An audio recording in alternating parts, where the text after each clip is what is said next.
March 27, 2026, 3:14 p.m. The frozen, desolate landfill of Ushuaia, Argentina. At the literal edge of the habitable world, a chilling silence settles over the rotting waste. An elderly Dutch ornithologist stands knee-deep in trash, tracking a rare predatory bird in the sky. He does not see the frantic movement beneath the rusted metal, the scurrying of a virus carrier. As the wind kicks up a cloud of toxic gray dust, the old man takes a deep, fatal breath. Within seconds, the lethal Andes strain of Hantavirus has silently claimed its new human host. April 1st, 2026, 5 p.m. The modern polar expedition vessel, MV Hondius, prepares to depart. Leo and his wife Miriam board the ship, filled with the pure excitement of wilderness explorers. Inside the vessel, the air is recycled, pressurized, and shared. A perfect breeding ground for disaster. April 6th, 2:22 a.m., Mid-Atlantic Ridge. The first symptoms arrive like a sudden hammer blow. Racked by liquid fire, Leo shivers violently. The ship's doctor suspects nothing more than a common seasonal flu. April 11th, midnight. The expedition stops. Patient 0 is pronounced dead in the middle of the ocean. Panic spreads through the dark corridors. In Washington, the lights in the Situation Room flicker to life. The White House is briefed on a nightmare. An airborne-capable pathogen is heading toward global ports.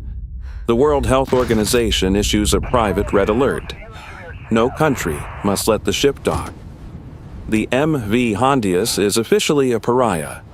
April 24th, St. Helena Island. Under immense diplomatic pressure, Leo's grieving widow is allowed to disembark. Desperate to fly home, Miriam collapses in a South African airport lounge.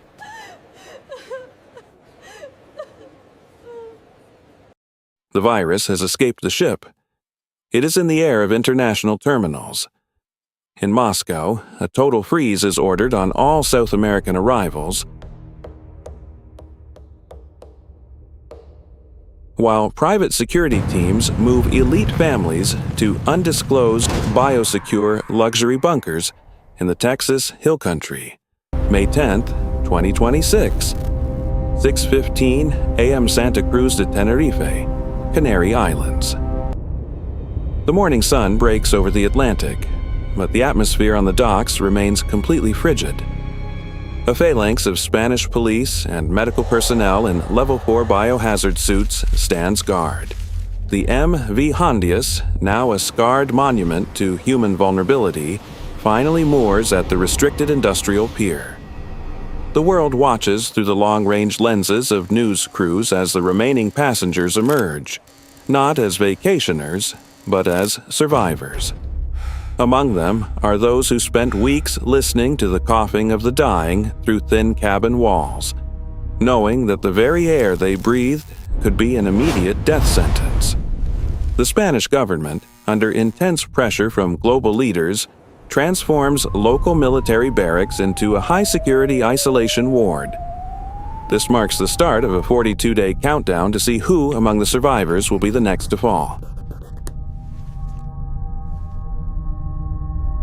May 11th, 2026, 10:30 p.m. Epley, Airfield, Omaha, Nebraska.